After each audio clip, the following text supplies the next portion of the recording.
Hey, what's up? This is Frank. I'm going to give you a quick tour of my newest project here, which is a 1993 Toyota MR2 with a engine swap, a V6 3.5 liter V6 2GRFE engine from a 2007 Camry. And I'm gonna walk around the car, look at the exterior first, and then we'll look at the interior and we'll look under the hood. Okay, so I've done a lot of modifications to this car.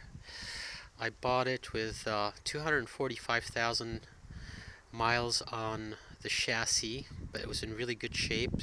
Body is straight, nearly rust free. I mean, I haven't really found anything that can be called rust on this car. And it was a naturally aspirated 5S FE engine that I took out. Alright, so some of the body modifications, the front, the bumper and lip are stock. I've swapped the corner lights for clear lens. I've taken out the side marker lights, and I've put in headlights, which are the Rev 6 dual headlights.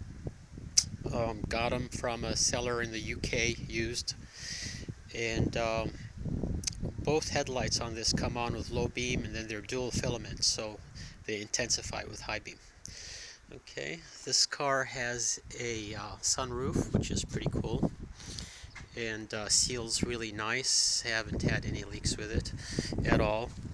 The wheels on this car are obviously aftermarket wheels. These are Kiowa Evolves, and the front wheels are 17 by 8. The rears, or no, sorry, 17 by 7 for the fronts. The rears are 18 by 9. And the tires are 215 40s on the front, 245 40s on the rear.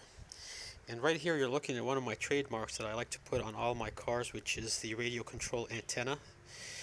And some people think this is dorky, but I really like making my car look like a little RC toy. Alright, and you'll notice that I took off the original spoiler and I replaced it with a Tom's replica. This came from MR2 Ben in the UK. And another body modification is these Rev 6 tail lights, and I've actually done a mod on the mod. These tail lights also came from a seller in the UK, and I've changed the layout of the reflectors and lights. So what we have here is two stop and tail lights and a turn signal indicator with reflectors around them. And I like this layout because it gives the look of, I don't know, a Lotus, Elise, or Exige, something like that, or Evora even, um, which is not what I'm trying to make my car into one of those, but I just like that look. So I kept the original, or these are not even original, these are also from a later car, from a 94 Turbo. These backup lights, and I like them because they are super bright and give me great visibility when I'm backing up. Okay, one of the things you can see down here is the bottom of my Burke exhaust. This Burke exhaust fits right in with a DDPR Y pipe and Gucci headers. And I've added silencers to the exhaust because it was just too loud for daily driving, annoying on the highway. And these silencers can pop right in and out. Whenever I take the car to the track, I can just undo these retaining bolts and pull the silencer right out. But with the silencer in, the car has a very pleasant mellow tone. It sounds really good. Okay, so that kind of covers most of the stuff we can see from the outside. Let's look at the inside. So these are stock seats, but they've been reupholstered in leather. I put door side panels on the doors, which are, by the way, these seat covers for the reupholstering came from lseat.com, and the pair was about $330. Okay, so I have door panels which are leather, and these came from a seller on MR2OC. It was OMG MR2, or Oh My God MR2 is the name of the guy. And they're an okay fit. It's not like the greatest thing, but they sort of complement the leather seats. And I took off the CD box, and no need for that. I replaced the stock steering wheel with a 320mm Momo. I don't know, Momo Race or something. I got this from a seller in Ukraine, of all places, for like $45 plus shipping. Then I added some center pods, which are, some center gauges and some gauges in a center pod. The pod came from Campos, and I've got a oil temperature, oil pressure, and a water temperature gauge installed there, so I can keep an eye on things as I'm driving around. And I've also updated the cluster a little bit with these white gauge faces. Alright, so that kind of covers the interior mods. Oh yeah, no, there's a TRD short shifter, and with a leather knob, and that's an original leather knob, and also a leather handbrake. Okay, leather covered handbrake, and we have a 2-DIN JVC full screen that has a backup camera and accepts DVD input and all that nice stuff. I don't use any of that crap, but it's there. Alright, so I think this covers these mods. Let's take a look what's under the hood. Okay, let's see what we got under the hood. And oh shit, someone stole the engine. Somebody came in and stole the engine. Oh my god, what are we gonna do? Alright, I'm just kidding. Okay, there's of course the engine is in the rear on this car, and just thought I'd pull that stunt. Forgive me, it's really corny, but I like corny humor. And this is a strut bar that was on sale for $15, and for that price I just could not turn it down. You know, I had one flown in and put it in, and so we have a $15 strut bar right there, and it, fits, and it seems to do what it's supposed to do. I don't know what you think of strut bars, but I like to have them on all my cars. Okay, so let's go look at the actual engine, which is back here. Alright, so our engine is up here.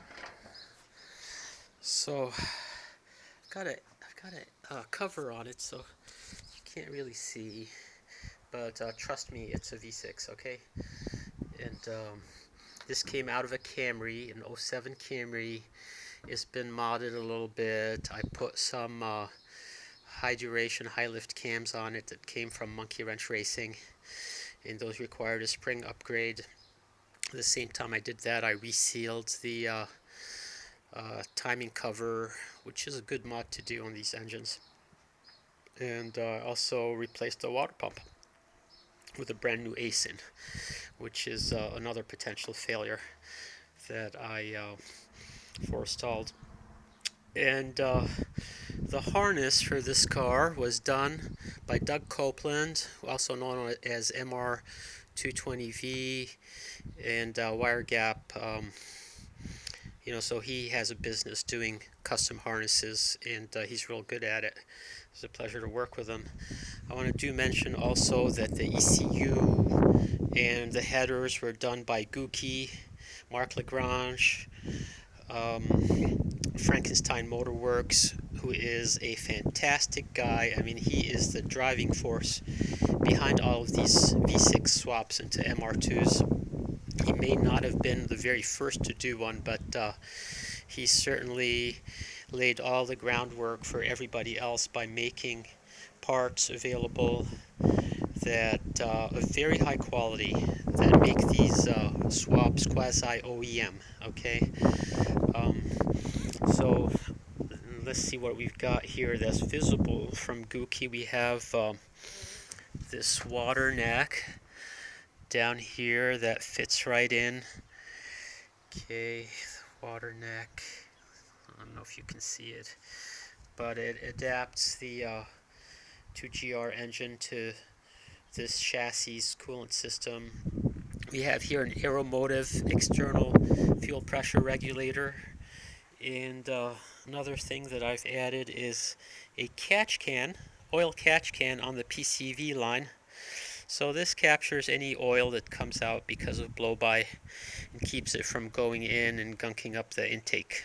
Okay, which is, it's a very small amount of oil, but when I took the engine apart, I noticed that the intake ports were really covered up in gooey carbon, and that's a sign of oil just getting in through the PCV. So this should prevent that and keep those intake ports and the backs of the valves nice and clean and carbon free.